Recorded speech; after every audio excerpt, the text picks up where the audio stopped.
मछली पकड़ने के दौरान मछुआरे की मौत हो गई। फांसीदेवा में महानंदा कैनल संलग्न जलाशय में डूबने से मछुआरे की मौत हुई है। घटना से फांसीदेवा के व्यवसायियों में हड़कंप मच गया है। मृतक का नाम प्रसन्नजीत सरकार है।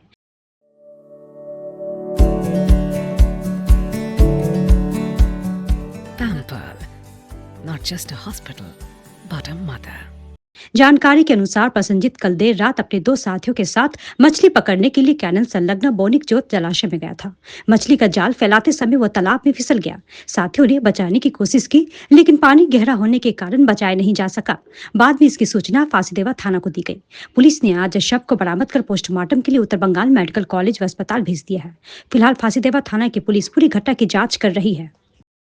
আমাকে ফোন করে যে আমাদের পাড়ায় একটা ছেলে মাছ মারতে গিয়ে রাত 1টা-1:30 নাগাদ মাছ মারতে বের হয়েছিল। তারপরে এখানে এসে ওদের সঙ্গে আরো কেউ ছিল, ওরাই খবর দিছে হয়তো।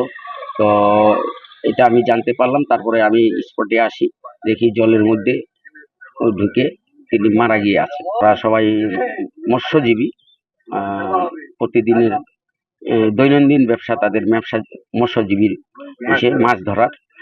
তারা প্রতিদিনই ওরকম 12টা-1টায় বাড়ি থেকে বের হয়ে সকালবেলা মাছ টাছ ধরে বিক্রি করে। তো আজকে দুর্ভাগ্যজনক ঘটনা যে মাছ মারতে এসে সে জলে ডুবে একটা দুর্ঘটনা হয়ে গেছে। হ্যাঁ, চলে গেল। বাড়ির লোকের এখন পর্যন্ত কোনো অবজেকশন নাই, কারো প্রতি কোনো সন্দেহ নেই। তো ওনারা বলছে যে পুলিশ, ফাঁসিদেওয়া থানায় পুলিশকে খবর দেওয়া হয়, ওনারা আসছেন, এসে বডিকে তুলে ওনারা তদারকি করছেন।